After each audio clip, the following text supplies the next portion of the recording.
59 a.m. Central Standard Time. Oh, she hit the button, so that means we're going to be recording right when I get talking right now. We are at the hour, so welcome to another session of the AUS training series where all topics tie back to the key tasks identified in the AUS position description or PD. Since the PD says what we have to know how to do, this class series focuses on the skills and topics that speak directly to what the PD says we need to know how to do. That's a pretty good logic right there. And so we do that because if we can get the fundamentals covered, we'll do great things as AUSs and add that unique value to our facilities, to our customers, and ultimately to our veterans that only the AUS can.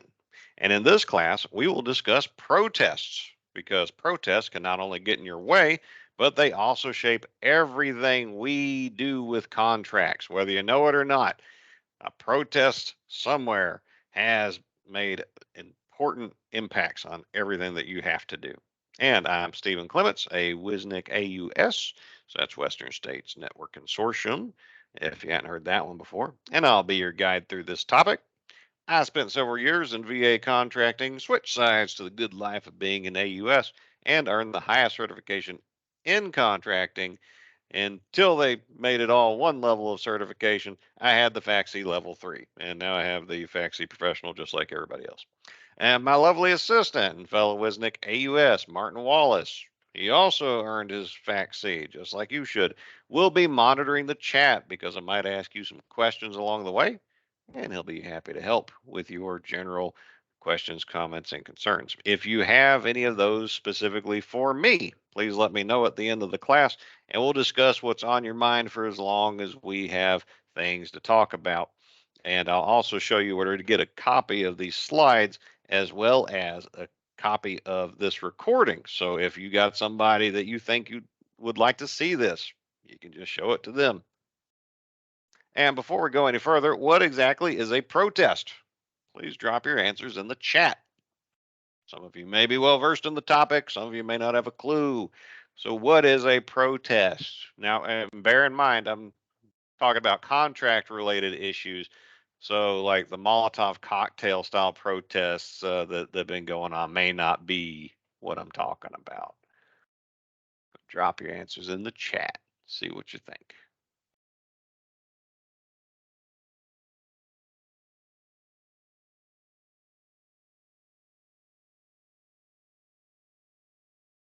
Martin, we got anything? No, they're all still thinking. Oh yeah, that's some of them might have just had lunch, some of them might be dreaming about lunch, and then here I am talking about protests. I think we need some more coffee. Either that or I just lost connectivity because nothing's coming in. Mm. Wake up, wake up. Up, I got one dispute from vendor who lost.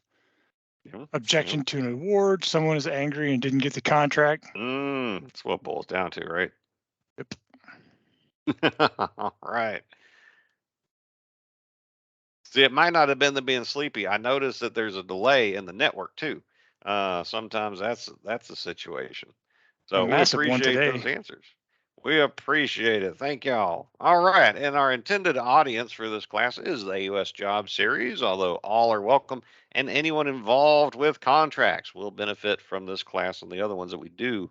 And our task and purpose will get us to our desired outcome. And those are tasks to familiarize the AUS with protests, how they work, and how they can work out. The purpose in doing so is to educate the AUS on how protests shape government contracting. And our desired outcome from doing all that is that attendees will learn what protests are, the protest process, and how we can learn from them to improve our own contract efforts. And we'll meet those criteria by looking at topics such as what is a protest? What do we have to do with them? The name GAO is going to come up a lot. So, who are they? And how do protests work? We'll look at some case studies. We'll finish by summarizing what we covered, and I'll point you to opportunities for further study on the topic. And we've mentioned the term protest. So, what is it? Some of y'all threw some good definitions in the chat. Appreciate that. Well, we've got two from our official sources. First one, a challenge to the terms of a solicitation or the award of a federal contract. That comes from that GAO outfit. Second one, a written objection by an interested party to the terms of a solicitation, the award or proposed award of a contract, or any other action relating to the solicitation or award of a contract. We get that one from FAR 33101. And while using different wording, both of these sources say the same thing. And the ultimate purpose of an interested party protesting is to stop a contract action they don't like from completing. And so, what do our authoritative and interpretive sources have to say about protests? We just saw a couple definitions. You may remember us talking about the Competition and Contracting Act before, CICA, and here it shows up again because the act defined the term protest and gave GAO the authority to review contract action protests for all federal agencies. FAR Part 33 is entitled Protest Disputes and Appeals, and it's got protest in the title for good reason because it lays the foundation for how we handle protests in federal acquisitions. And it identifies the three protest venues, describes the process, and FAR 18125 addresses protests in the context of emergency buys. VAR Part 833 details how VA handles protests filed with it as an agency. And you may notice a lack of procurement manual, customer reference guide, and procurement guide, or procurement guide, and other interpretive sources listed because those sources either don't have much of value to add or they don't say anything about protests. So, what does the AUS need to know about protests? Please put your answer in the chat. What does any of this have to do with us? Do we protest things? Do we get protested? So why am I giving a class to AUSs about protests?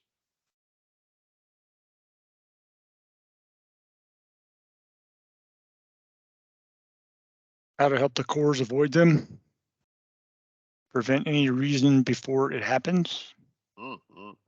May need to help customers find alternative options, improve our justifications. All right. Well, that sounds like some good answers. So y'all got, y'all may be more familiar with this, and yeah, this might just be a refresher for most of y'all. Then that's good stuff. And so I checked the AUSPD to see what it had to say, and here's some key lines I found. The AUS needs to be an expert on all aspects of the procurement process, which includes contract planning, and part of contract planning involves developing risk management strategies, and protests, as we'll see, and as many of you already know, can create great risks for our procurements and getting them into place. And we help develop and follow through on the acquisition strategy we came to from market research and choosing the right evaluation criteria for our requirement. And we're to help craft the CO's interactions with the public through the RFIs and RFPs they issue. And we're to work with legal counsel on tricky issues, which only happens when someone has gotten mad for some contract action we've been involved in. Those issues may arise before or after we help review vendor quotes and proposals, but we are to have done our due diligence before getting to that point because we did in depth research of the policies and regs relevant to our requirement and making sure we took legal precedents into consideration. When GAO, here they come again, comes knocking and audits us, because they can do that, they may want to see things we wrote and said. And when their auditors double check our work, we're responsible for making corrections as well as giving them what they need. And it's also important for us to be aware of the legal challenges that have shaped how VA makes contracts work. So, we've mentioned GAO a few times now, and who are they? Who is GAO? GAO is the U.S. Government Accountability Office, and they provide auditing, evaluation, and investigative services for Congress. They're headed by a comptroller general, and they also strive to provide every part of the federal government with timely, evidence based reports to improve our internal controls and practices, financial policies, and more, with the stated intent to help us do what we do better and to save the taxpayer dollars that we're entrusted with. And GAO breaks their key functions down into 5 broad categories. They provide reports and testimonies at the request of congressional committees or members. They provide legal decisions and opinions on protests, appropriations law, and other legal matters, things directly related to us, because appropriations is where we get our money and then we appropriate it in different ways. They perform audits for processes, fiscal activities, and other quality assurance purposes. They also write guides that set standards for best practices. They are a fraud investigating agency and they maintain the FraudNet hotline and they perform investigations. The Comptroller General also makes appointments to healthcare advisory and governing boards and commissions. And it's pretty interesting. So I included a link to the GAO's website where they talk more about these tasks in the presenter's notes. So when you get a hold of these slides, if you want to learn more, you'll have a good lead. And so going further into GAO's legal decisions task, they hear contract solicitation and award protests. They render their opinion on who's right, who's wrong, and they publish several protest guides and reports. An important one is Bid Protests at GAO, a descriptive guide, which I've got linked on the slide. And it is important reading for anyone involved with contracts. I would highly advise all of y'all take some time to read it. It's pretty accessible, and I found it helpful. So bear in mind that while GAO protest decisions are important, technically they're not binding on us in VA because separation of powers. VA is an executive agency reporting to the president, and GAO is in the legislative branch reporting to Congress. However, ignore their opinions at your own peril, which is mostly directed at the contracting people because they're the ones who can say, I'm going to ignore what you said. But if you see a CO wanting to ignore what GAO had to say, we would counsel them to make sure that they're confident in that decision. GAO also provides legal opinions and decisions on the use and misuse of government funds, and they publish the Red Book, also known as the Principles of Federal Appropriations Law, that sets the federal standard. Also applies to us, and it is linked on the slide.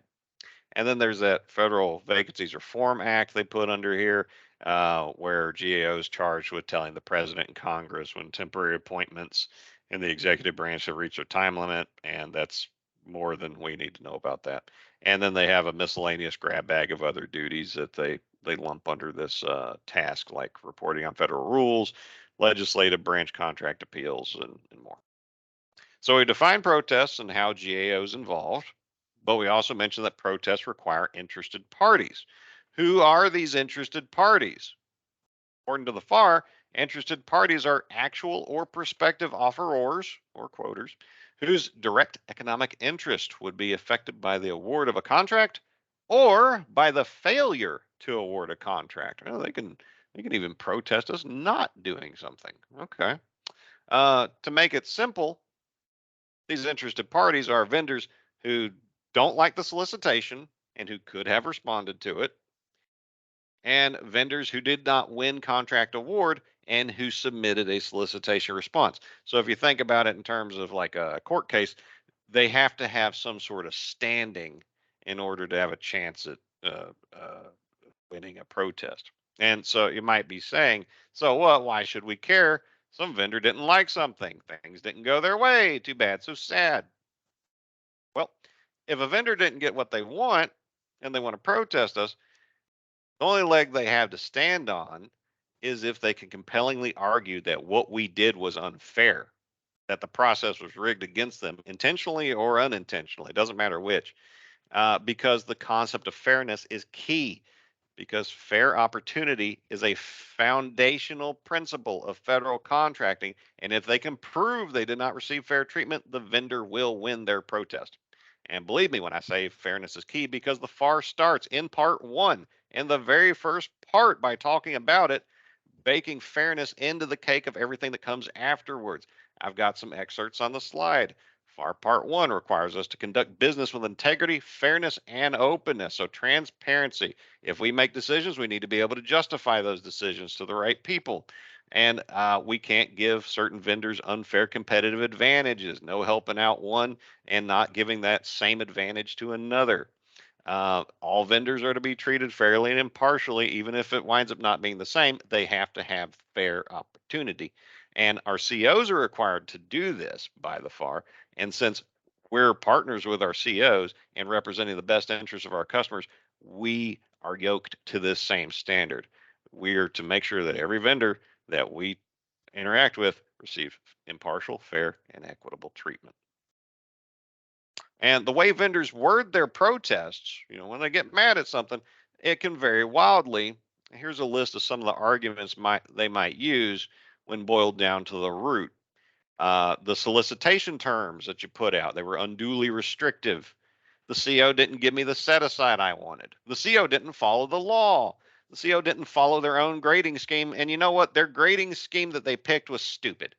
And one vendor got preferential treatment that I didn't get. Or when it really boils down to it, because I want the money and I can't get it. And if I can't have it, nobody can. And believe me, it doesn't matter how small or how big a company is, that last one, if you pay attention to the news and some of the biggest government contracts that we've had out there in recent years and have out right now, those vendors will protest just out of spite.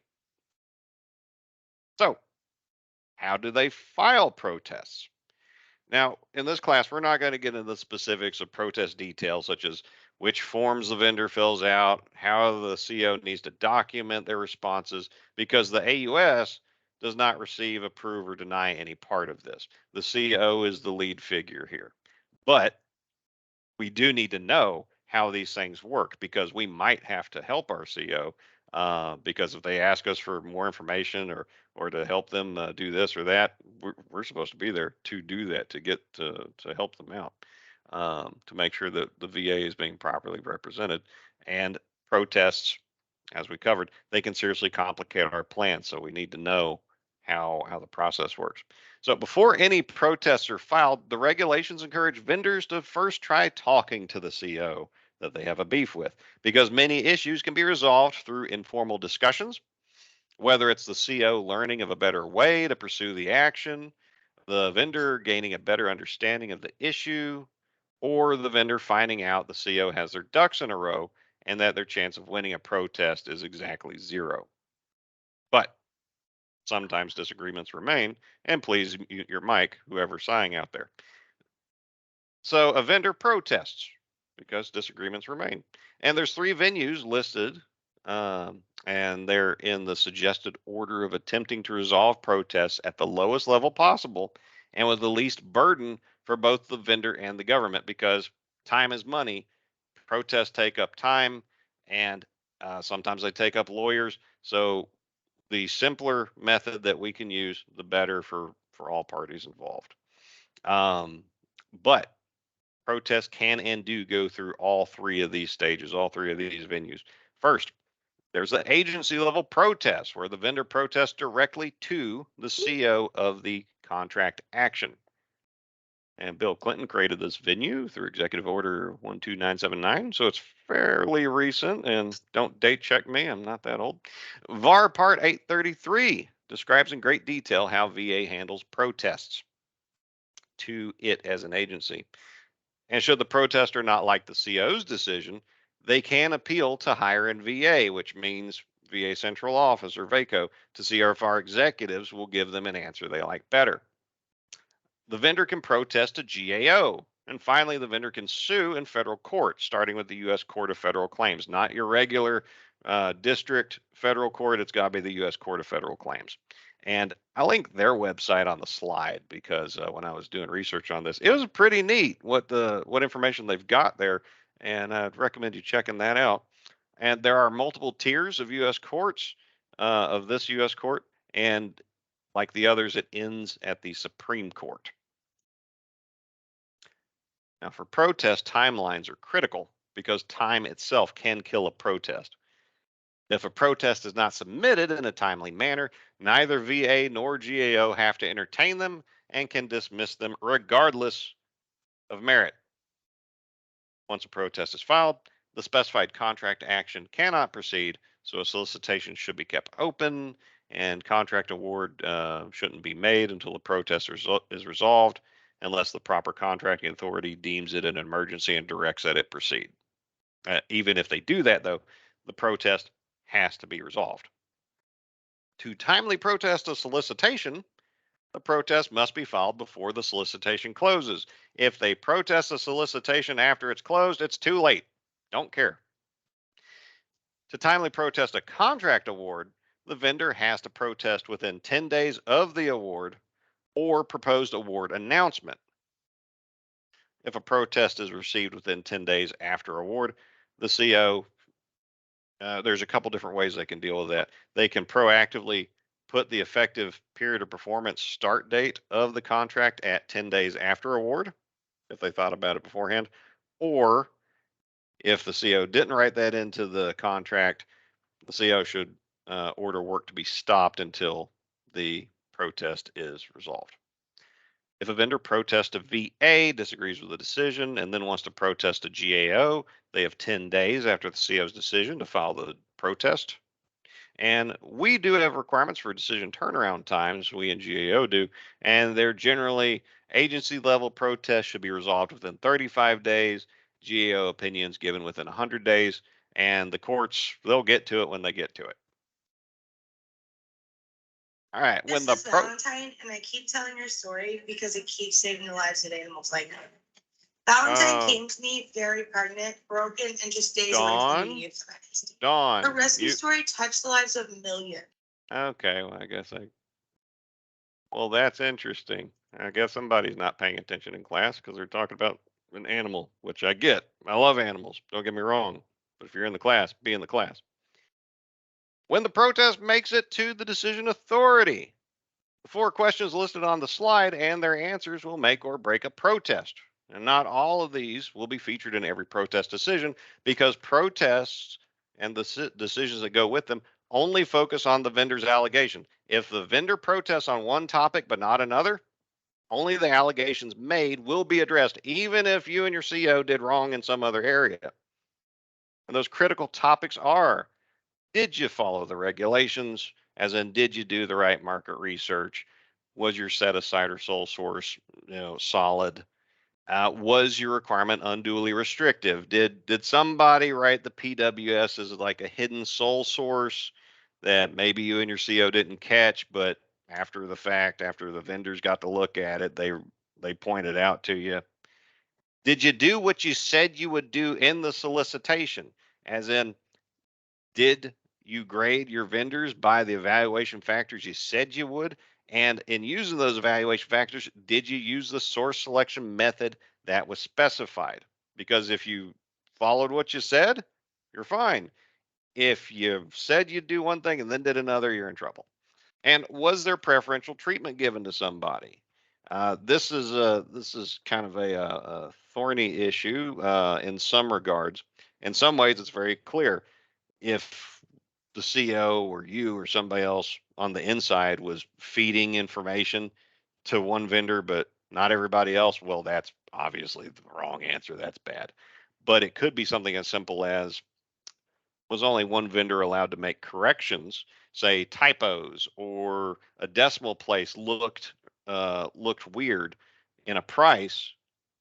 Well, you want to make sure you have accurate responses to your solicitation. Did the CO only give the opportunity to make corrections to one responding vendor, or did they give fair opportunity to all vendors to make corrections? Because the first option is the wrong answer. The second option is the right answer. And when did, in finding out which, when you're running afoul of that line and when you're not, it's a complicated issue. It can be. And after the evidence is weighed, a protest will receive one of these 3 outcomes. It may be sustained if the vendor wins the protest, and that can take 3 forms. If an agency protests, the CO will agree to take some corrective action to address the issue raised.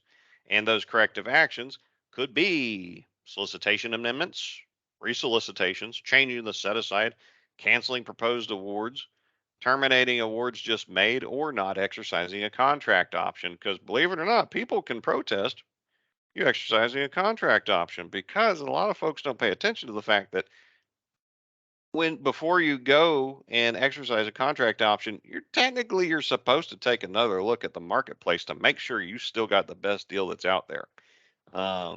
And particularly if there's SDVOSBs or VOSBs that could get involved, like say the original contracts with a large business. You might want to make sure that there's not somebody else in a more preferred category out there that could be doing the work. I know that it doesn't sound like a great use of time, but that's what the books say. So you gotta pay attention to it.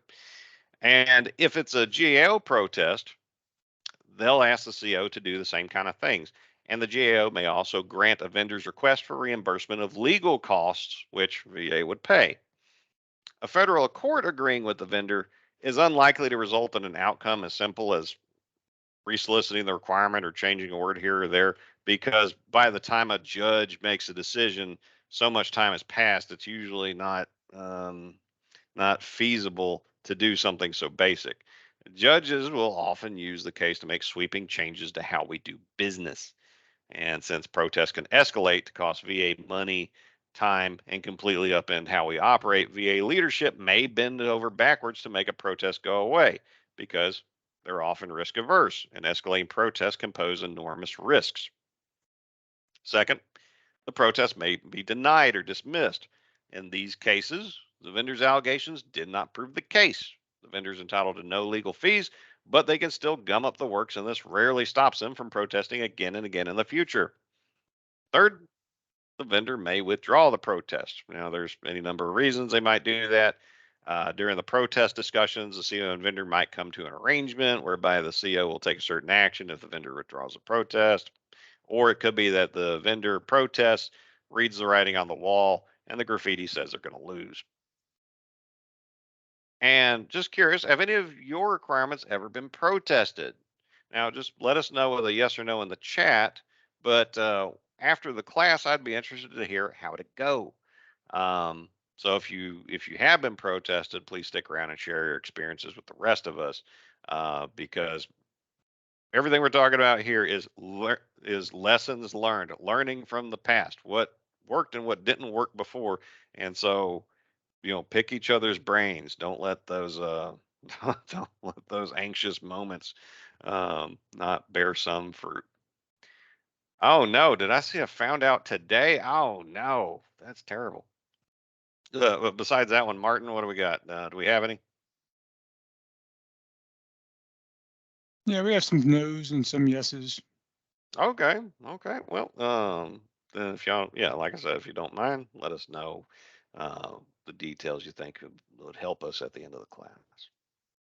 And so now we're going to look at some case studies to get a sense of what topics these cases addressed, what they look like, common strands we might be able to tease out from them, lessons learned we might be able to tease out from them, and the changes that these protests can force. We'll look at one agency level protest, two frequent flyers who protested GAO, and one very important court case. Our first example is one I've been involved in, and the situation was, and kind of is, that the organization I work for, the WISNIC, had a series of useful BPAs for buying bulk liquid oxygen for our 5 VISNs and somewhere around 40 facilities, plus all our seed box and stuff. So very useful contract. It's a relatively low dollar in the grand scheme of things, but it saved a bunch of work from our people. And the BPA's expired, and they're trying to make new contracts. We issued a solicitation. I've got the number on the slide as a competitive SDVSB set aside, and we chose that set aside for 2 reasons. The previous BPAs had been successfully performed by multiple SDVSBs. It's no brainer. And during our market research, multiple SDVSBs told us directly that, hey, buddy, we can do what you're asking for. And we put out, we put out source of SOT, RFIs, to try to get a good picture of what's going on. And they're like, yeah, we can do it. Now, we previously had multiple awards, and this time around, we wanted to pursue a single award to reduce the administrative burden and to really make them compete on pricing so we could secure best pricing possible. So it all looks so easy. we'd have this done lickety split. But boy, were we wrong. Turns out that all but one of the SDVOSBs who told us they could do what we asked for were lying. And I don't use that term flippantly or casually. They told us something that was completely untrue, and they should have known or did know that it was untrue. Apparently, this may come as a shock to some of you. A lot of SDVOSBs are middlemen,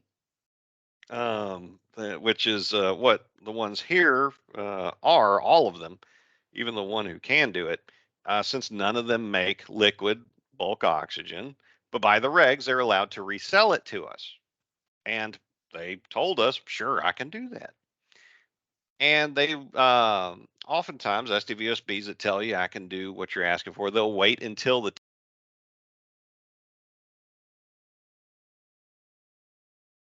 manufacturers or the people who actually do the work.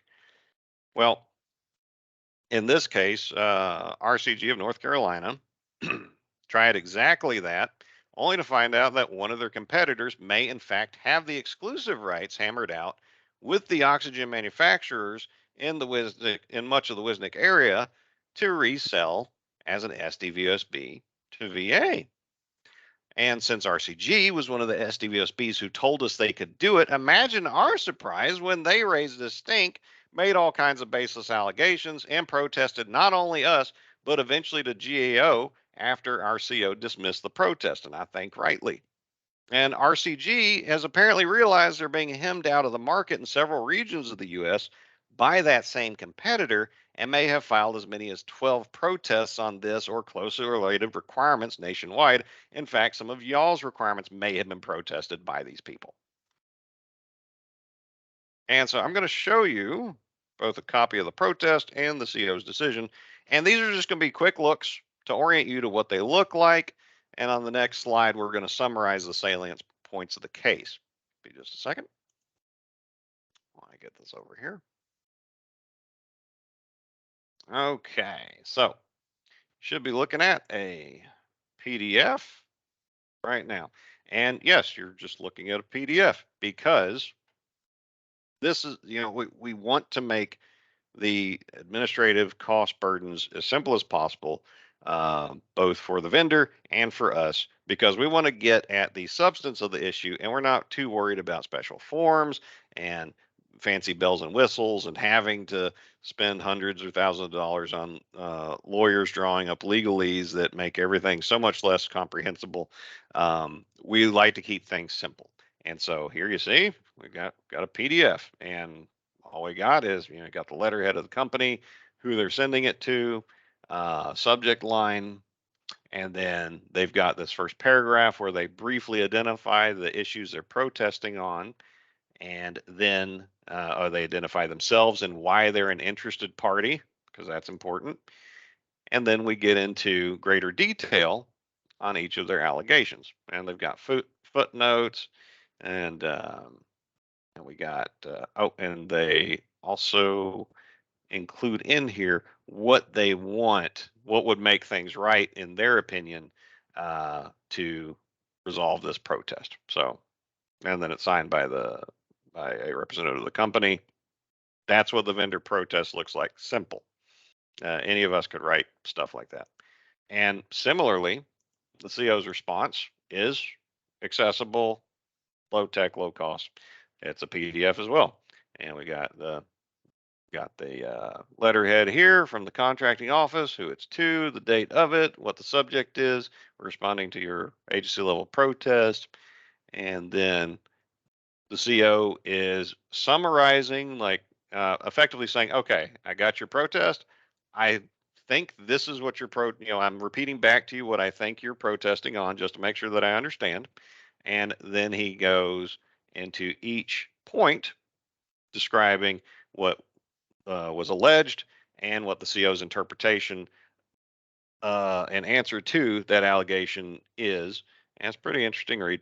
And ultimately, we got it's without merit and hereby denied. However, the CO is required to inform the vendor of what other options are available to them. So here we've got an identification of if they want to appeal to higher NVA, they can do that, and gives them information on how to get in touch with those people and the timeline that they have to do it, and also identifies that you can go to GAO and gives them some instructions on that. So even if we disagree with them in a protest, we're doing our due diligence to make sure that they know what their rights are and how they can proceed if they still disagree with us. So that's pretty buddy of us. All right. And as we pointed at, RCG made several allegations. First, they said our plan for a single award BPA violated FAR Part 8. Oh man, we're violating the FAR. That's terrible. And they claim FAR Part 8 requires BPAs to be multiple awards. That's what they said. Second, our quote best value evaluation scheme violated FAR Part 15. Oh no, that's two parts of the FAR we violated according to them. Oh no. And the FAR Part 15 is important to RCG because they say it only gives two source selection methods, LPTA and trade-off. There is no quote best value end quote method. Third, the decision to solicit for only 2 weeks violated FAR 5203C. Man, they got us on 3 FAR parts. Oh, this is terrible. And it that FAR part requires us to allow at least 30 days for vendors to respond. And we didn't do that. Interestingly, in the protest, RCG wrote the quote on the slide, effectively stating that no SDVSB can do the work we're requesting. I think that's a funny thing to say during a protest, that you and every other SDVSB that we set this aside for is a no value added middleman. Kind of makes me think we shouldn't be soliciting to SDVSBs, but I mean, that's just, I find that weird that he would say that he couldn't do what we're asking him to do, and yet still feels like he should protest. So my CO read the protest, checked it against the solicitation and the FAR, and going point by point, turns out RCG knows what the FAR is, but they don't know as much as they think they know about it. They threw FAR references at the wall, but none of them stuck. There is no reference in the FAR that requires multiple awards for BPAs, not that I could find and not that my CO could find. Even FAR Part 8 does not do so, merely suggesting that we do multiple awards when creating BPAs based on FAR Part 8. However, there are two different types of BPAs, and only one is in Part 8. The other is in FAR Part 13, and that's the one we were using. They work differently, and what applies in FAR Part 8 does not apply in FAR Part 13. So his FAR Part 8 reference was irrelevant. His protest of the best value scheme violating FAR Part 15 was also irrelevant because FAR Part 13 tells us we don't have to use Part 15 unless we want to. Part 13 also adds an extra source selection scheme, which we could have used. And no part of the FAR requires a CO to use one source selection method over another, and COs are free to define their source selection method for themselves, as long as they do so clearly and then follow the method described. Here, the CO specified a price-only method, which, if you squint, is LPTA. Protest cannot win over a CO doing what they are legally able to do. And finally, FAR 5203C does not say what RCG says it says. It does say that agencies shall allow for at least a 30-day response timeline, but it also starts off with a big wide exception for commercial goods and services, which is almost everything VA buys. The preceding line in the FAR at 5203B states that, quote, the contracting officer must establish a solicitation response time that will afford potential offerers a reasonable opportunity to respond to each proposed contract action. Skip a bit, considering the circumstances of the individual acquisition, such as the complexity, commerciality, availability, and urgency when establishing the solicitation response time. That does not have a hard fixed date requirement, and it gives the CO permission to tailor response times how they deem prudent. And given the simplicity, well, what we thought was the simplicity of the requirement, we only solicited for 2 weeks originally. So nothing that he protested had any merit, so it was dismissed. So now we're going to take a look at some examples from the GAO protest site, and much like with that case, you can use this protest database we're going to look at The cases there and the information you find in them is part of your market research and acquisition strategy, because the issues that pop up here may pop up for you too. And I also think these cases could be fun reads, kind of like, watching America's Funniest Home Videos or fail videos. It's a kind of a guilty pleasure, but it is educational and it is related to your job, so you can do it. So on this slide, I've linked to the GAO protest database. So when you get these slides, you can click right to it. And the database has detailed and easy to read case files, what was alleged, what was proven, GAO's opinion on the merits of the protests, and what should be done as a result. Now, I've got two vendors I've really enjoyed reading the escapades of, and those being Landshark and HurtVet Subcontracting. Both are SDVSBs, and they love protesting. And it's going to be one moment while I switch screens here, or get the appropriate browser over here so we can look at it. This is what the GAO protests search decisions and docket page looks like. And here you got, I see a Judge Judy reference. That's right. Lawrence gets me. So here you've got tabs to get you to other parts of the GAO's website you might find relevant. And you see, we talked about how GAO put different tasks under the bid protest and appropriations law. Yeah, here you go. You got each of the tasks that they had identified. And so here you've got a basic search for looking through their dockets. Here you've got a more detailed search that you can go through if you've got specific information. And if you got any other questions, you can email them right there. So I'm just going to take that first one, the first SDVSB we had, Landshark, and toss them in here and see what we get. So I can show you what the results are going to look like. And Landshark, what a memorable name. Okay, so here we got, it also gives me the option to perform an advanced search, which I find very helpful. But we're going to see what the basic search gets you first. So we got a bid protest decision from this company. That's not Landshark.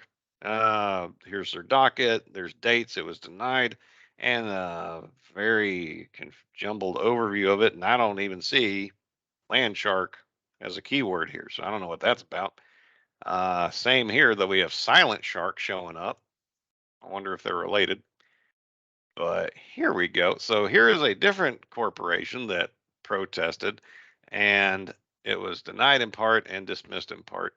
And their decision even referenced Landshark and a separate opinion for them. Well, I want to see some Landshark stuff. Here we go. Got a couple bid protest decisions. Here's one from Landshark. Here's their case number, the date the opinion was released, the result, and very brief blurbs about it. And you got the same thing here. Well, I want to also show you what advanced gives you. And then we'll actually take a look at one just to orient you to what that looks like. And you might be asking, Stephen, you just use the same term in a different search engine. What do you expect to get different? Well, on the last page, we got like 7 responses. Here we got 64. So something's different in between the basic and the advanced search. And at the very first, we got here, we have the solicitation that this is associated with, and Landshark. And this is information about their docket, their place on the docket. This isn't actually a report. This isn't the opinion that you'd read. If you were to click into this, you wouldn't see a whole lot, but you do have some key details here that might be of use to you. Docket, report. Here we go. And we got some more information about that. GAO contacts involved. And let's click, see what this has to say. Okay, so we're at the page for the report. Again, you got the number, you got the date that's relevant to it. You've got options of what you can jump to here. You have the case summary or highlights. And it was denied the protest, and they denied it so hard they denied it twice. And then you've got where you can view the decision. And so you click on more, although it also gave me the option to just download a PDF of this if I wanted to. And you get some general information about the case itself, the litigants involved, a very brief summary of the situation, a very brief summary of the decision, that it was denied. And then here is where GAO goes into the specific allegations made and picks it apart, and shows their math in the decision that they came to. So while we just did last month a class on the regulations, protests are a great way to see how the regulations hit the road. What happens when they hit reality? Because everything in here is going to be tied to a regulation. You're seeing FARs, you're seeing RFQs, you're seeing all kinds of stuff that boils down to the regulations and authoritative sources that we got. So there's that. And now we're going to move on to the summary slide to get to the key points about why I like Landshark. So they filed 7 protests and they lost 7 protests. Some of you may have been protested by them or your COs, but they were quite notorious. But they seem to have lost the stomach to protest in 2020. So they may be, the fight may have gone out of them. But when it came to document shredding contracts, they went for it. They went hard. And so one example, I pulled details from the case identified on the slide where Landshark protested the CO's decision to not make an award after a FSS solicitation the CO had posted. So it's like the CO had issued a request for quotes or GSA e-buy set aside for VOSBs for a base plus 4 option year task order using the LPTA source selection method and specified that vendors had to submit a number of details and documents to be considered. Landshark submitted a quote, but later saw the CO post a notice saying no selection will be made. So Landshark was confused. Why not? Why did you pick me? I gave you a quote and you're not picking anybody. Well, CO said they received no responsive quotes. And responsive is a key term here. It means that none of the quotes submitted did what the CO had asked them to do in order to be considered. They didn't even meet the basic information requirements the CO had set out. And Landshark protested and made it to GAO. And GAO specified in the opinion that while they're not going to second guess the CO's evaluations, they will check to see if the CO did what they said they would do in the solicitation. And key points GAO found included that the CO asked for quoters to specify in their price cost schedules which day of the week they proposed for deliveries. Well, Landshark had not specified a day of the week in their response. GAO read the solicitation's plain language, saw that requirement, saw Landshark didn't give it, and there you go. There's one problem for Landshark. And the CO had also asked for quoters to send in their subcontracting plans where vendors, where prime vendors are the ones that want the contract, identify if they'll be working with any other vendors to do the work. And if so, who are those vendors? Landshark effectively said in the quote, I'm summarizing, we're not sure who we might work with, but if we do, here's a sample copy of what our agreements look like. GAO pointed out how that was non-responsive of them, but Landshark countered saying that as a SDVSB, we're exempt from the FAR requirement to provide a subcontracting plan. Man, another SDVSB who thinks they know the FAR. Thinks they know the FAR because GAO acknowledged that in general they were right about the FAR, but here they're wrong because the CO specified they needed to send one in and that it would be graded as a technical factor. So again, Landshark made themselves non-responsive because if a CO asks for something in a solicitation and you don't give it to them, congratulations, you eliminated yourself. And this next one, HurtVet Subcontracting, I'm well familiar with them from my own CO experience. They frequently challenged me, but never protested, probably because I did my due diligence. They'd make some noise, and I'd explain to them how everything I did was by the book and exactly how I said I would do it. I found 5 protests for them at GAO, and they appear to still be at it because they're recent. And we'll look at this case on the slide. I like this one a lot. HurtVet protested VA not setting aside the solicitation for SDVSBs or VOSBs. HurtVet claimed the VA did not do market research properly, and had we done so, we would have set aside for SDVSBs like them. Now, mind you, the soliciting CO was in California, service in California, and HurtVet, I believe, is in Alabama. So, and this is for like actual services. So it's already got my eyebrow raised. But maybe they had a plan. Well, in reviewing their complaint and the CO's documentation, GAO found that we had done our research. and it was documented. The CO searched the right market research sites and found no SDVOSBs or VOSBs that did what was required. The CO did a sources sought notice, and only one SDVOSB responded, who happened to not be HurtVet. And so, with only one SDVOSB found, that does not meet the rule of two needed to justify a set aside. Well, the CO talked to their small business liaison, and they agreed that a SD or VOSB set aside wouldn't work. So the CO issued a a second source of sought notice, hoping to find some small businesses. Not only did HurtVet not respond now, nobody responded. Even so, the CO had found enough evidence that there were SBs out there from other market research to do a set aside. So that's what they did for the solicitation.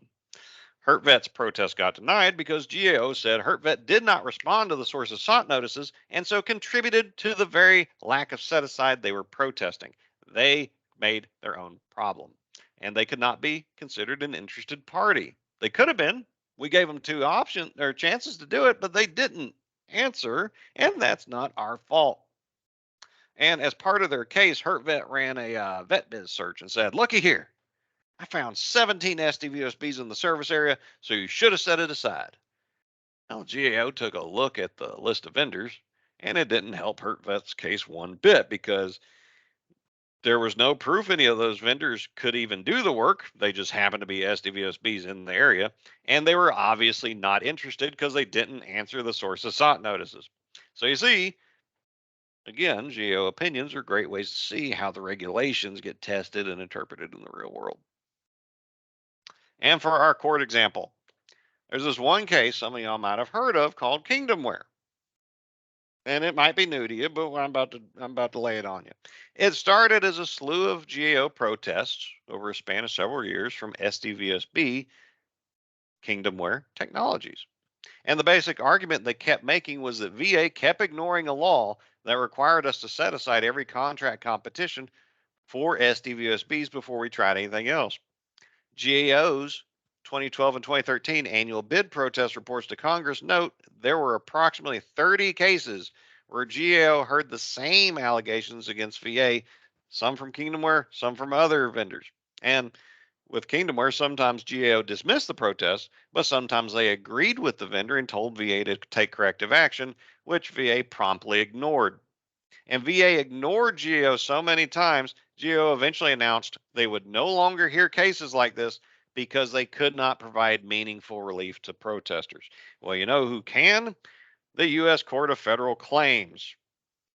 And Kingdomware Technologies went there. Well, even there, the courts consecutively ruled against the vendor, agreeing with VA's assertion that the law the plaintiff kept citing was not an ironclad order and that VA had latitude in how to interpret it. The Chevron doctrine, if you ever heard of that. That is until the Supreme Court took up the case and ruled against us. And on the GAO protest site, like I said, I found they filed 12 GAO protests. Kingdomware consistently brought up this particular law, the Veterans Benefits, Healthcare, and Information Technology Act of 2006. And since sometimes the law has a bearing on what we in the government do, and the vendor seemed real insistent on bringing it up, I want to show you what that thing looks like, and we'll see if it's relevant. So I just did a quick Google search, and it got me to govinfo.gov. So that's an official government website.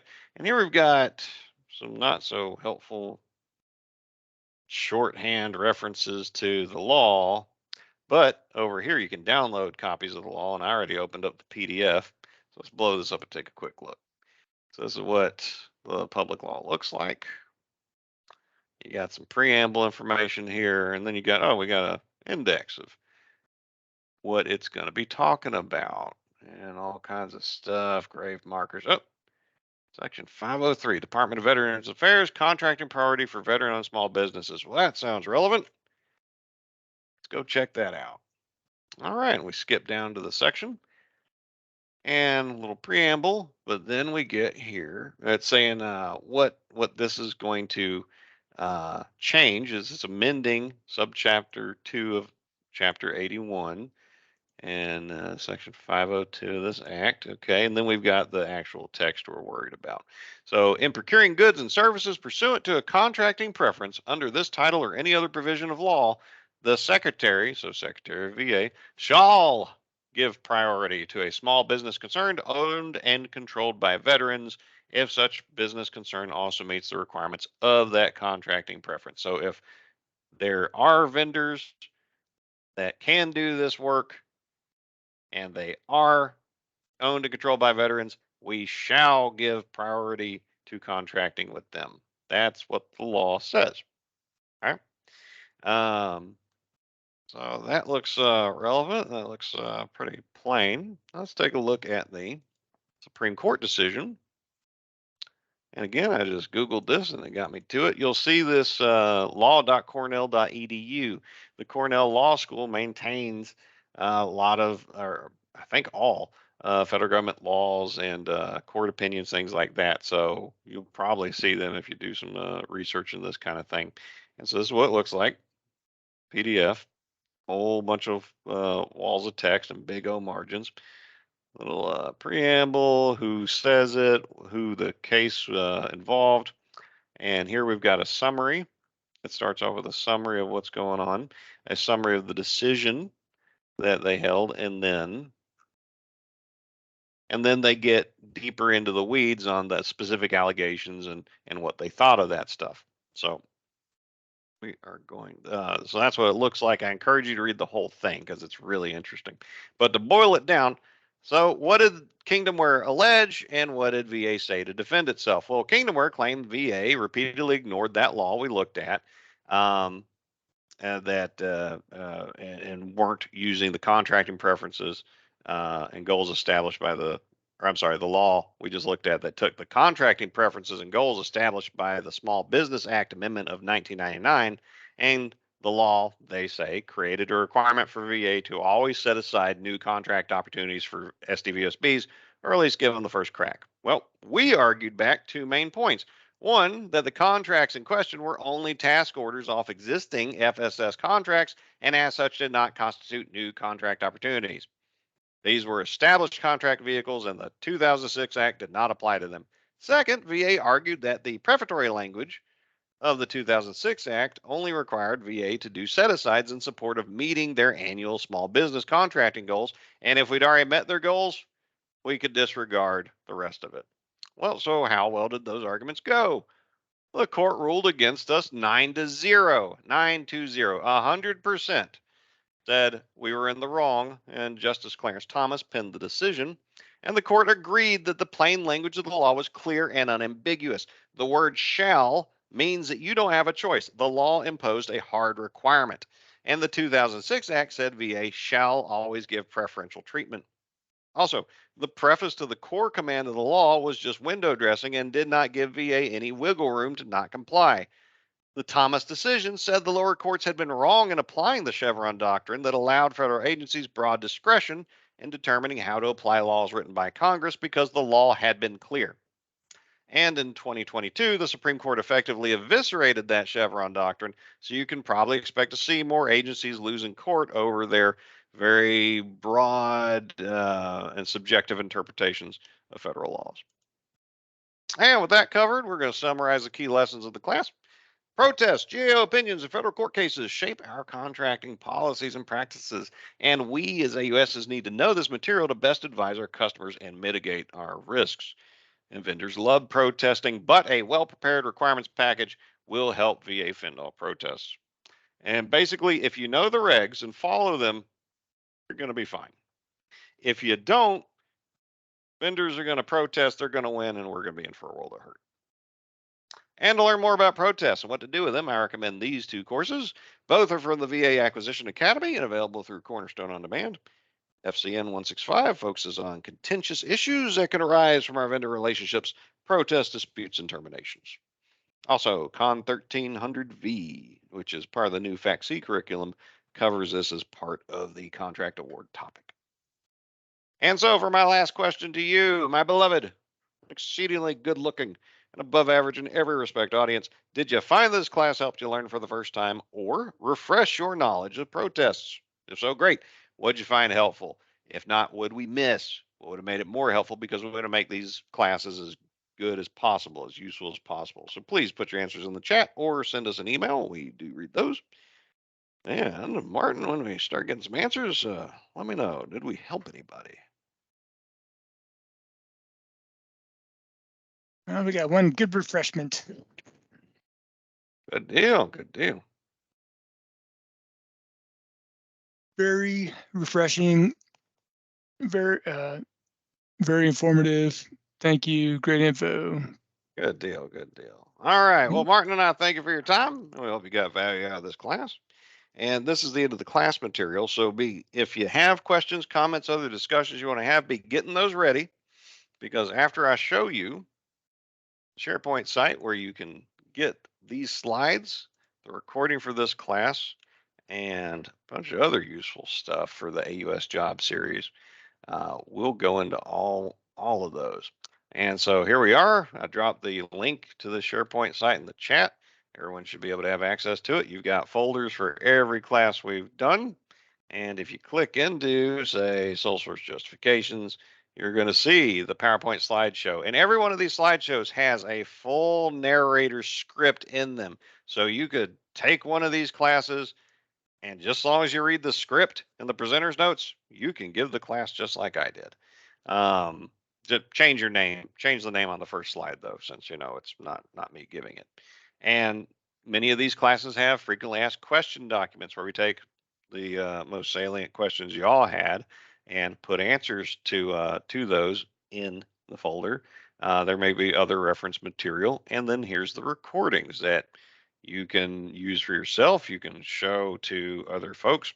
And since AUS is responsible for providing training programs to our cores and to our customers, if you just want to take these classes and give them, you can do that. If you want to cut them up and use them however you think is useful, you can do that. If you want to say, here, watch this, and make them watch these classes, go for it. These resources we worked hard to make, and you can use them as well. And all right. Also, don't forget you can self-register this class in Cornerstone on Demand for one CLP. And so please do so. And with that out of the way, do we got anything to talk about? Because we'll stick around as long as we have things to keep us going.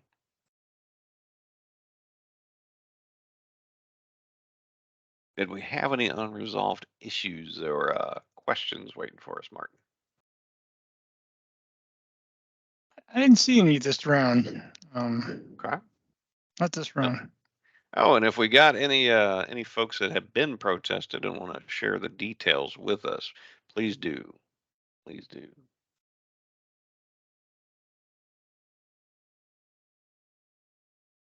I see Crystal gave a spoiler early on in the chat. Mm-hmm. She's right. She's right though. She is not wrong in the slightest.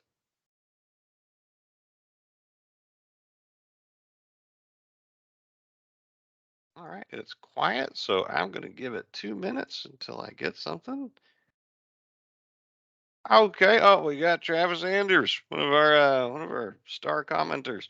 All right. Yeah, go for it, Travis. It doesn't have to be about protests. It can be about anything that an AUS might be interested in. And our job scope is so broad, we can be interested in everything.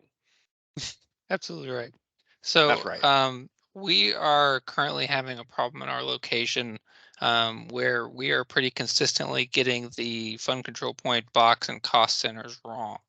And so I was curious, after talking with Fiscal a pretty significant amount, there doesn't seem to be a really easy foolproof way to figure out what those should be.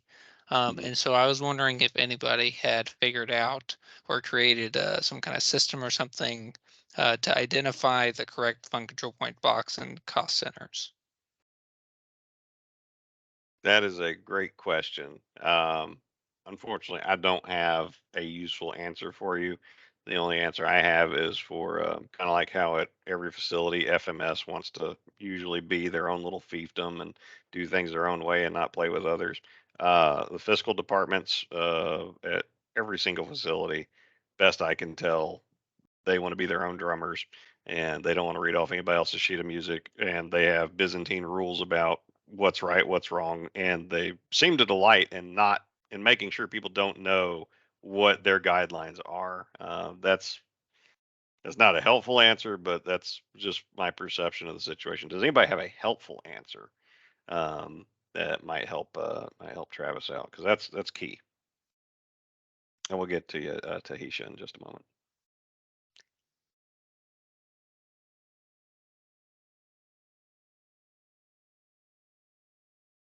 Well, that's unfortunate. I raised my hand. I'm sorry. I raised my hand. Okay.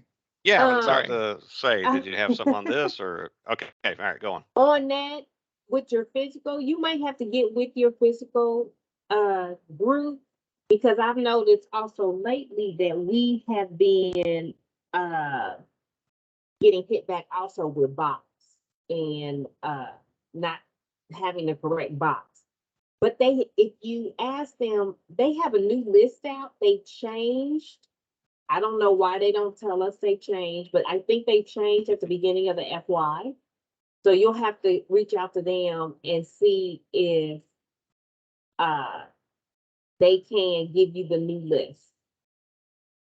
Right. So yeah, I had a whole meeting with our fiscal department, and so like I'll just give you an example. So like the fund control points we have, I don't know if they're the same for everywhere, but we have 279, which is equipment, and then we have 5279, which is also equipment. And like figuring out which equipment goes where, like after talking to them, it's just a decently arbitrary distinction where like some services are under one and some services are under the other. And that's not actually really written down anywhere unless you look at this other spreadsheet, and then you can kind of see that, but it doesn't explain it all what you're looking at. And so it's impossible to figure that out. And so I think at this point, the best thing that I'm going to try to do is basically create a flow chart where you have to find your fund control point, and then you say, okay, this fund control point has these cost centers. Select the one that makes the most sense, then go down to the BOC. The problem is there's been several times where what is listed under that fund control point in Vista is not a complete list, and so they want us to select something that's not listed, and so you have to search the whole thing, and so it's just a mess. And there's you know, we're expecting our purchase card people especially to go through and figure this out, and they just, I mean, I can't figure it out, they can't figure it out, we don't know. And so it's just, man, there doesn't seem to be a good way to do it unless you just manually search through the whole thing every time, which, let's be honest, nobody's going to do that. So yeah, and they don't want to, even if they were to. Is it possible for you and anybody else? Actually, I guess everybody should do something like this. In say a monthly core training, um, get fiscal to come and brief everybody on what they want from us. yeah, there definitely needs to be some more coordination between us and fiscal, like, that's for sure. Yeah. Okay, good. And I see Amy Musterman's got some helpful comments, far more helpful than mine were. So I would definitely check that in the comments. None of it looks like a magic wand solution, but you know, fiscal is a strange animal. So it is what it is. Oh, what's this, Adrian? Questions, concerns? Okay, all right. Well, that's more than I knew. We got a point of contact we could also hit up. That's good. Good. All right. Anybody else have anything on that topic? Because I see we got some good questions in the chat, and I want to get to them. That's very valuable, Travis. Thank you for bringing that up, because being able to pay for stuff and getting fiscal to go along with what we asked them to, what we've already committed to do, is kind of important, because they will create all kinds of trouble and then blame it on everyone but them. And that's not good. They're just supposed to be moving the money around that we said we were going to spend. All right, so Tahisha Wilson, not a protest question, but is it the AUS job to be the core of every contract in the facility? No, it is not. I will speak to this until our PD changes. to make us super cores. But what you're speaking to is the concept of a super core, where you have a person who is experienced in logistics and contracting that gets saddled with core duties for every single contract that they can fit onto them. And this is a incredibly bad idea from numerous angles. Most importantly, it's because the core of a contract is supposed to be someone knowledgeable about the subject matter and who can say with confidence that they did in fact receive the good or service to the standard outlined in the PWS or requirement description, and that it's good to pay these people for what they did. If you take someone who has no idea what they're looking at and ask them to do that, that is an impossible situation, and it's a terrible place to be, because you can't quality control what you're getting or verify that you in fact got what you're being asked to pay for. So no one person can be a subject matter expert on every single topic. They can't. So no, an AUS is not a super core. There are times when an AUS could or should be a core, but that's for very specific contract requirements where they are the logical owner of it. So it's something to do with acquisitions, or like acquisitions specifically, not a specific acquisition, but say you've got contractors who are writing training curriculum for you, and they need and it's for acquisition related training. Okay, an AUS could be a core for that, because AUSers are supposed to be contract experts. These people are contract experts and need a subject matter expert to sign off on what they're doing. That case makes sense. But an AUS with no clinical background, no clinical certifications, being asked to be the core for a contract, no, they don't know what they're looking. Irresponsible to ask someone who doesn't know what they're looking at to be responsible for something, and that's explicitly what a core is. And I would encourage contracting, because some of them show up to this call, to make sure that the people that the facility gives you to be a core actually knows what the heck they're talking about on that subject matter. And that's one of the reasons that it's the CO that is charged with giving the limited authority of a core to a core, is that they sign off on, yes, this person knows what they're doing. This is a good idea to have them have this authority, and I give it to them as part of my, warrant authority over this contract. So no. And if you're being used as a super core, that's wrong. Which also reminds me of the class that we made to help address this and other issues, Supervisor Guide to the AUS Job Series. If you're a supervisor, or you know some supervisors that maybe could use a 30-minute overview that's blessed by the schoolhouse OPR, because they're the people who manage the training and everything else about the AUS Job Series. We've made this together. We started giving the classes back in January, but there's a lot of people we got to get that class to help educate our supervisors on who they should be hiring. Once you get us hired, what you should expect from us, where we can add the most value, how you train us, how you develop us for further growth, and things like that. It's a good class, and let us know if you or somebody else could use that, because if we can get a group of supervisors together, I'll personally give the class, or you can just share around the slideshow and the recordings. You could do that as well. And also, it's worth half a CLP. So that's what I got for you, Tashisha. Let's see, Amy had a good one. All right. So, Penny, what you got? If you're still on the call, Penny. Yeah, I'm here.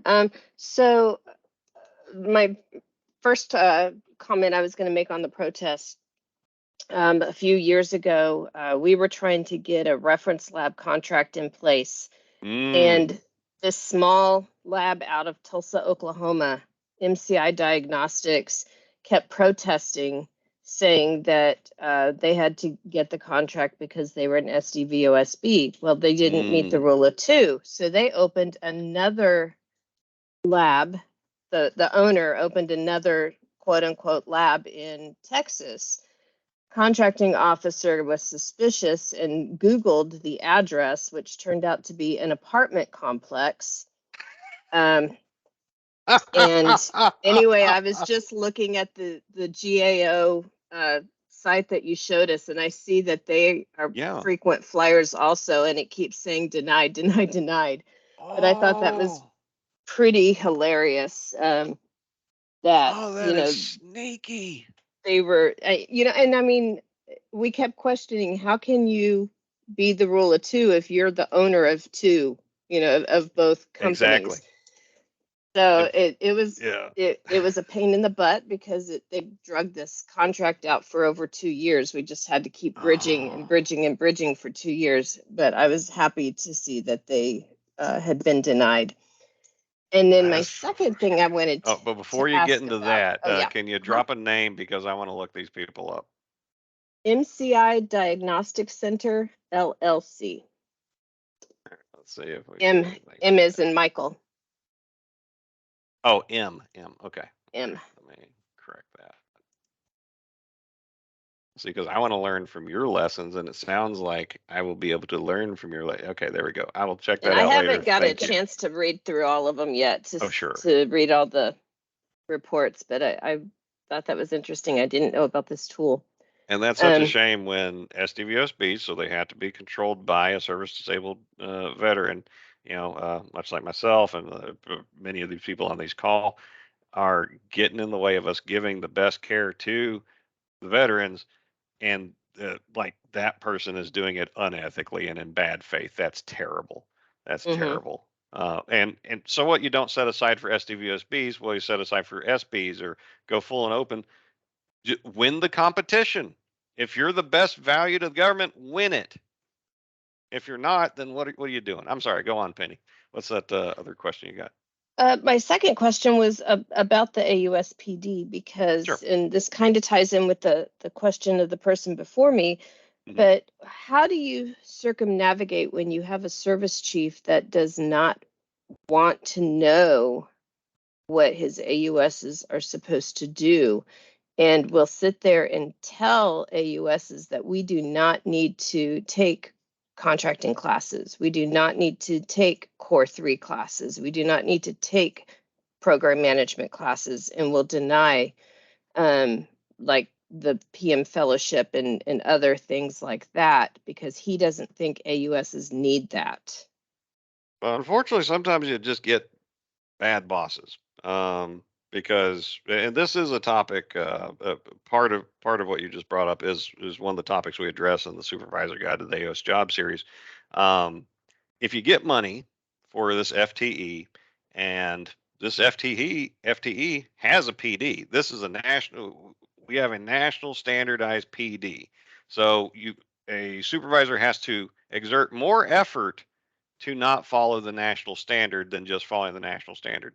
And I don't think any of them have been hired on yet, the AUSs at the GS9 level, though I do see that there's openings, because we are getting those ladder positions through, 9 target 11, and we're still working on a 7, 9, 11 for the AUS job series. But right now, an AUS is at least a GS11, and that's supposed to be that's the grade for subject matter experts. To me, a GS11, that's real money. And if your supervisor is somebody who really likes step and fetch-its, and people that do what they want them to do instead of what the organization gave them money for that person to do, that's a tough nut to crack. I don't know an argument that could be made to someone who um, doesn't want to know what the right answer is, and then actively works against their people developing their own capacity to provide more value to the organization and ultimately to the veterans, because that's who we're here to serve. And instead, they just like having their FTEs padded on their resource list, and they like controlling this much budget, and they like being able to tell people what to do whenever they want to do. I don't know the answer to that, because how do you talk someone out of acting in bad faith? And I'm not entirely, that's what kind of sounds like. I don't know the person or the specific situation, but just based on what you're telling me, it kind of get that feeling. That's tough. That's tough, because you would hope, we all have to take a fraud, waste, and abuse class every year, and that sounds a lot like at least the waste and abuse two legs of the stool that you got, these very expensive step and fetch it's. If you want to step and fetch it, just find yourself a GS6 or a 7. I mean, they're way cheaper. At least then you're not committing waste. But something specific, I mean, maybe you got to go up your chain. Maybe talk to your union, because the unions they can offer great value. When I was at VBA in the National Call Center in Nashville, in our orientation, the union came through and said, these are all the things we did for y'all. And so you should join us. I saw value in what they said. What did they say? They said, before we raised the stink and hammered out all these deals with management, y'all were being rated by all these criteria that your management didn't really define, didn't give you the criteria for how to succeed at it, didn't train you on how to succeed at it. And matter of fact, they didn't really train you for much at all. And I don't know how many of y'all have been in a call center. It's a stressful situation, especially when you have veterans who might be like clinging to their last penny, trying to figure out where's my money at, trying to get your help, or somebody, their veteran spouse just died and they're entitled to those survivors benefits and they're sad and this and that. You need training for dealing with that. And the union showed me how they fixed all those problems. And when I was there, that was the single best training program I'd ever been in. And the management acknowledged the union had helped make all that happen. Your union people are there for a reason. I would check in with them. Okay, thank you. Yeah, Martin, you got anything on that? Because you've been in management far more than I have, so maybe you've got some good feedback. And Hope, if you got anything, or if anybody's got feedback, please suggest it. No, I would just say sometimes your last resort is going to the union if you can't sit down with your leadership and reason with them and get them to understand. It could be, they just never actually spend any time reading the PDs, which a lot of supervisors don't do that. Should be part of learning each position, but a lot of supervisors don't take the time to do it because they just come in, jump right into work, didn't understand. I mean, I was in Seattle too, where my boss didn't want to know anything about what I was doing, but he still supported me on all the training I wanted to take. And investing in your people is your number one. Your number one resource is your personnel, so you absolutely want to invest in them. And why they're not investing in you, as Stephen may have mentioned, you may be just under some bad leadership at this point in time. But I would highly encourage you to try to have that discussion with them. I'd have the PD in hand, and I would try to point out some of these things. And if the answer is, hey, I really don't care, you're going to do what I want you to do, then I would definitely let them know immediately, like, all right, then I'm going to figure out how I need to take this above you to try to get some of this, to try to get some support. Would be my recommendation. Yeah, I see what you're talking about, Penny. And we'll get to in just a moment, Shelley. There is some hope. I can give you that, and not just the Hope Donnelly that's on the call. There's like hope for the job series, because when VA created the AUS job series, they threw out a bunch of FTEs across the country, and they wrote this beautiful PD. I mean, there's a reason I've got the entire monthly AUS training series called the the AUS PD series, because it's a great document. But you got to read it and you got to follow it. Well, Big VA created the jobs, they created the document, and that's as much follow through as I can tell they did. They didn't do anything to integrate us into the work processes. There was no training plan made, no communication of expectation of what these people are supposed to be for. And so if you don't have, say you're a low information supervisor, because I mean, supervisors are usually really busy. I don't blame them for just not knowing off the bat. I only blame people that, when given the opportunity to know, refuse to do it. But we have leadership's attention now across Big VA.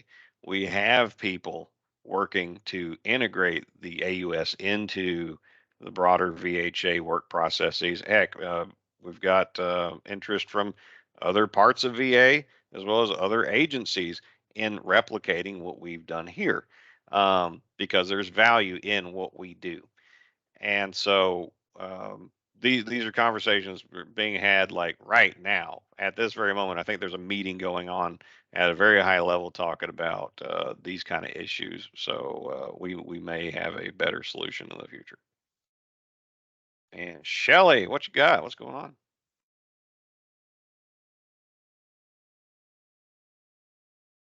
I've already spoke. I'm sorry, I meant to take my hand Oh, off. okay, I got you. I'm sorry. Well, we enjoyed talking to you, so it was okay. You know. All right. Anybody else we got?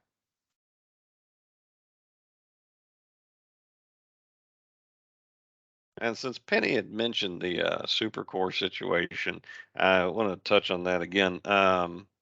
Trying to invest all those responsibilities into a single person, well, one, it makes you mission ineffective for what you're actually supposed to be doing, and that's quality assurance on defining requirements and making sure contracts are being followed properly because they were made better up front. And so that not only should make the contracts go better, it will help improve contracting's workload because contracting gets way more packages in that are almost 100% good to go, as opposed to now. I mean, I remember seeing packages that were basically illiterate, and I had to rewrite the whole thing because my management wouldn't let me send it back because I had no idea what they were asking for, but they had some money they wanted to spend, so I had to rewrite the whole thing. And I'm confident, as we speak, that's happening right now to some poor contracting specialist. They're having to define the requirement and do all the work that the customer is supposed to be doing. And contracting has a hard enough time holding on to people as it is. And then you give them crappy situations like that. Well, it's really hard to hold on to talented, motivated people. When they've got, if you got garbage going in, you're probably going to get garbage coming out, and that makes everything worse for the facility down the line. Whereas the AUS is supposed to make that part of the puzzle so much better, and to train the people who are supposed to be the cores in the departments so we can be the brain trust for them. We can hold their hands, make their jobs easier.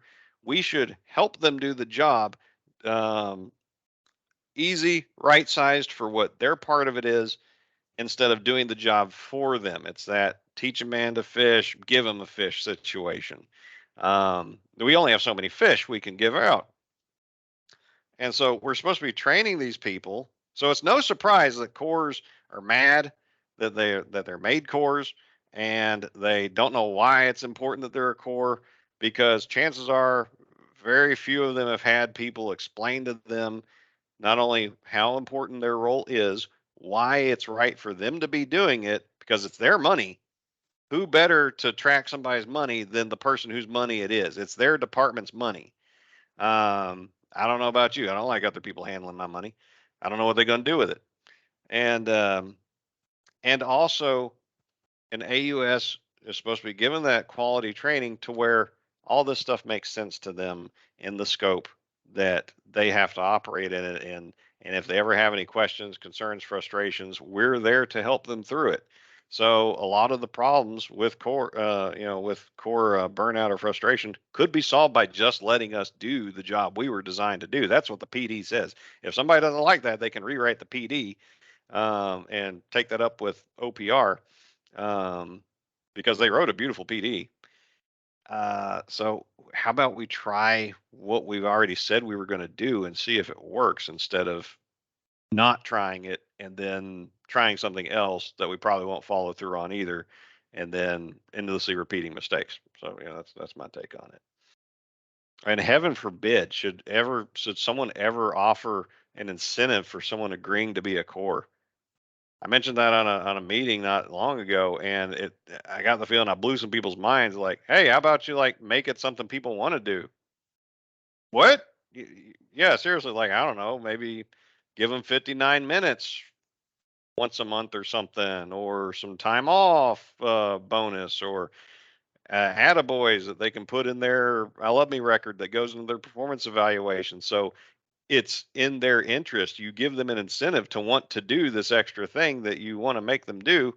How about we try that? I mean, that sounds not a crazy thought to me.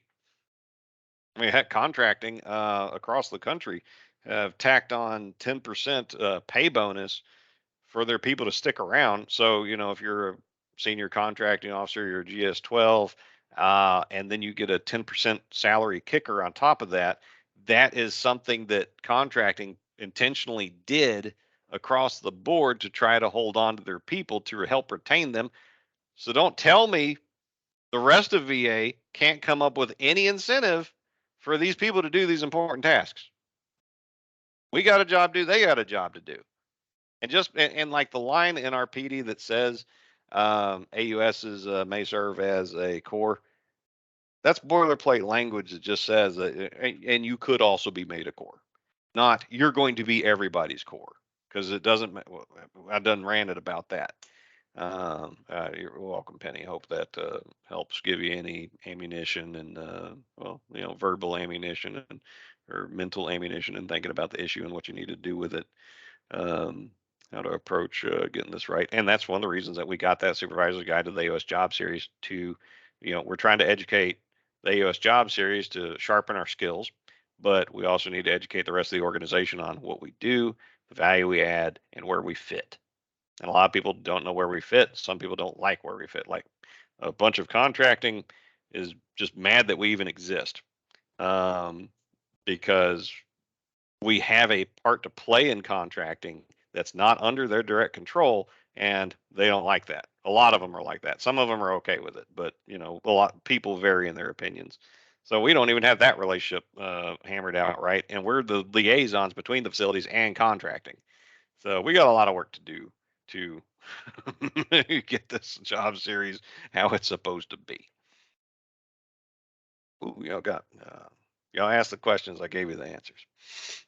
Anybody else? What we got? Still got over 20 something people, so if you got something going on, let's talk about it.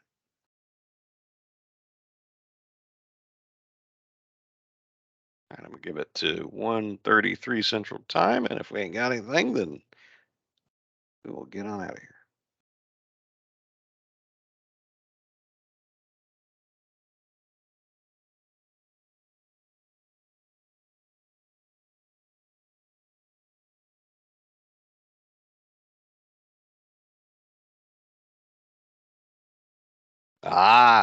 Jeffrey's identified some very interesting words there. Should, shall, and must.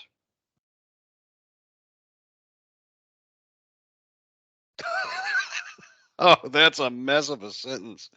Oh man, because in the kingdomware decision we were just talking about, they talk about the shall issue, and they in kingdomware they identified it as a strict requirement. You can't get out of it, and then they referenced a case.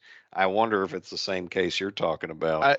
It was the fact that unless there, and the Supreme Court said unless there is a ramification to it, if you don't have a consequence to shall, then it is should. So if there is no, if it's like, yeah, so there is no adverse consequence, then it is the same. Must is and they said must is the only thing that is definitive. That's why I was surprised the last one you're talking about that they were 9 to zip on that one. It's it's like you read those things and you can read the exact same situation and go in front of different courts and justices, and it's totally different outcomes for the exact same situation. Yeah, I hadn't seen come up in a contracting or a legal related context, but now you got something for me to look at. Thank you for that.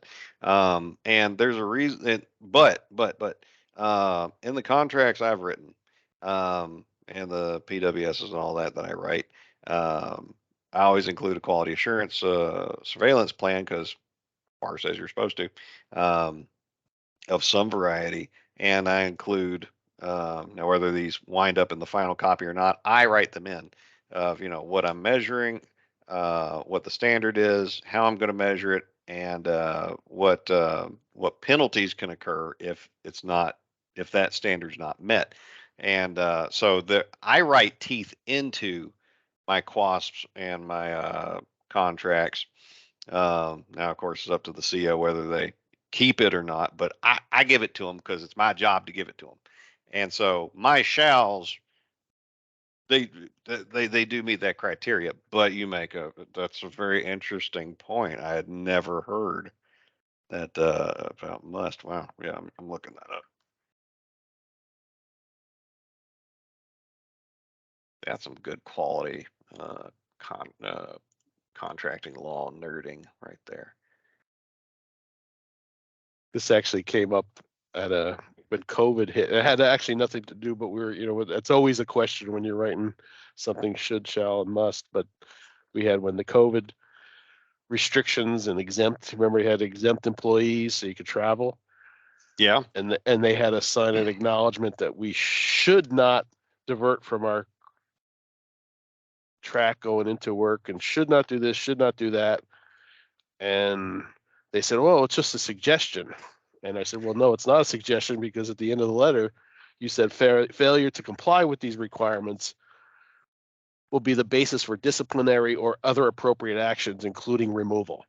So I said, when you tell somebody they should do something and there's going to be a disciplinary action, that is not shall or should, that is must. Absolutely right. I was tracking the should kind of wiggle room, like it's a good idea to. But that was the adverse to that. Yeah, well, that was the adverse to it. When you tell somebody they should do something, but there is an adverse consequence to it if they don't, then that becomes must. Yeah, because that's not a free will, open to interpret situation. Well, it's you're going to do this, or I'm going to hurt, or you should do this, and if you don't, I'm going to hurt you. Well, it's just like saying you shouldn't kill somebody. Of course, you shouldn't kill somebody, but if you do, you're going to pay the price. Yeah. So, man, here I thought I finally had shall as like some clear like thing that yes, I can rely on this, and there's exceptions because there's always exceptions. Well, it's like any good lawyer. There's never one answer. It just depends on how deep whoever wants to dig the deepest. Ugh. Yeah. Shall find the answer. Like in one of the first things that my mentor, when I got to contracting, said, hypothetically, if someone asks you, what's the best way to do this contract action? The answer is always, well, that depends. And it's right. It's 100% right. It always depends. I took this class for management concept, right? Basic and advanced. I like them, yeah. I forget his name, Giordano or something like that. He's a little retired Air Force. He was like a master sergeant in the Air Force. He retired years ago, and that's what he used to always say. When somebody asks you a question, you never tell them yes right away. It depends. It depends. It's always it depends. My favorite instructor is another man, or at least was. I don't know if he's still there or not. For management concepts, is Legs McIntyre, also retired Air Force. That dude was a riot, and he was good. He was top notch. I took most of my contracting classes from him. Now that I think about it, I think like over half I took from him. Yeah, they're taking like a dozen classes from them. They're awesome. Yeah. I think I only took like one class from one of the other contractors, and they did fine. But like the public speaking style that I use, with a lot of inflection, energy, and variance of cadence, Legs does the same thing, and it really helps you keep awake. All right.